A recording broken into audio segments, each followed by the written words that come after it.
నాకే ఇలా అనిపిస్తుందా లేదా అందరికి ఇలానే ఉంటుందా? కర్రీ అనే పేరు వినగానే పెద్ద స్ట్రగుల్‌లా ఫీల్ అయిపోతా అండి.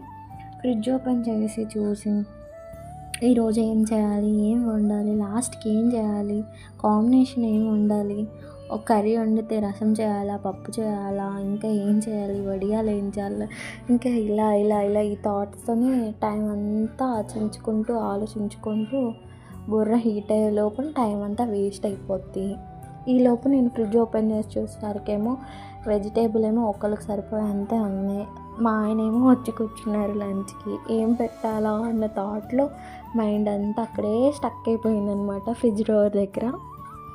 ఇంకా లాస్ట్‌కి అయితే నేను సింపుల్ ఫుడ్ హ్యాపీయెస్ట్ మీల్ బడ్జెట్‌లో, టైంలో వేడి వేడి అన్నంలో పొటాటో కర్రీ ప్లస్ రసం ఉంటే అబ్బబ్బా! హెవెనే కదండీ! అసలు ఎంత బావుంటదో అసలు కాంబినేషన్ అయితే.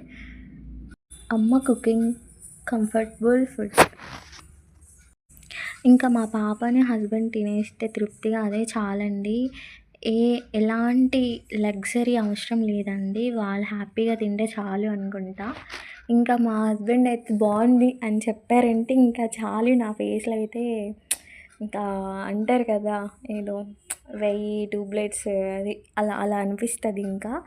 అలా బ్రైట్‌గా అయిపోతది ఫేస్ అంతా. నాకెవరైనా ఈరోజు చేసింది బావుంది కుకింగ్ అలా అని చెప్పంగానే నిజంగా హ్యాపీ ఫీల్ అయిపోతా నేను. ఇంకా నా మాటల్లోనే మీకు అర్థమైపోతది కదా! నేనైతే కొన్ని క్లిప్స్ అయితే ఇక్కడ వీడియో తీయడం అయితే మర్చిపోయా. ఆ టైంకి నేను ఆన్ చేశా కానీ మరి అది వీడియో రికార్డ్ అవ్వలేదు. ఏమనుకోకండి. లాస్ట్‌లో కర్రీ అంతా కంప్లీట్ అయిపోయాక ఇది ఉంటే కొన్ని క్లిప్స్ యాడ్ చేశా. నేను కూడా చాలా వరకు కనిపించాయి గానీ మళ్ళీ ఏమన్నా అనుకుంటారేమో కొంచెం షై ఫీల్ అయ్యి కొంచెం కొత్త కదా! అందుకనేసి నేను కొంచెం ఇగ్నోర్ చేశా.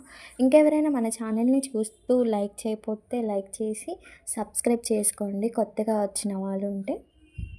మీ సపోర్ట్ నాకు చాలా అవసరం. మోటివేషన్‌గా ఉంటది. Thank you for watching.